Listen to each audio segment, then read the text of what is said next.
வணக்கம். தலைப்புச் செய்திகள் வாசிப்பது வெங்கட். நமது ஆட்சி அமைந்ததும் ஒவ்வொரு கிராமத்திற்கும் நேரடியாக வந்து மக்களை நான் சந்திக்கிறேன்.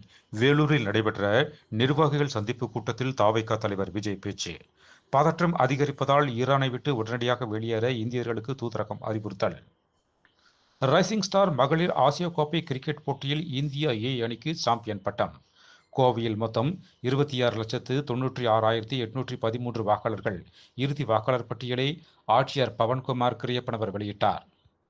கொடைக்கானல் மலை கிராமங்களில் பூத்துக் குலுங்கும் சங்கு வடிவிலான பூக்கள், இளஞ்சிவப்பு, மஞ்சள், வெள்ளை நிற பூக்களை பார்த்து சுற்றுலாப் பயணிகள் மகிழ்ச்சி. ஈரானிய படைகள் கடத்தி வந்த ரூ.5 கோடி சிகரெட் பறிமுதல்.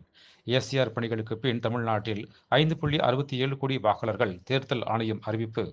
அனைவருக்கும் ஏஐ பலன்கள் கிடைக்க வேண்டும் என்பதை வலியுறுத்தி புதுடில்லி ஏஐ பிரகடனத்தில் அமெரிக்கா, ரஷ்யா, சீனா உட்பட 88 நாடுகள் கையெழுத்திட்டுள்ளன.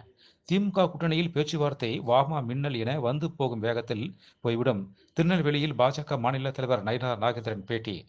படகோட்டி படத்தில் எம்ஜிஆர் அணி வெற்றி பெறுவது போன்று அதிமுக அணியே வெல்லும் முன்னாள் அமைச்சர் செல்லூர் ராஜு பேச்சு.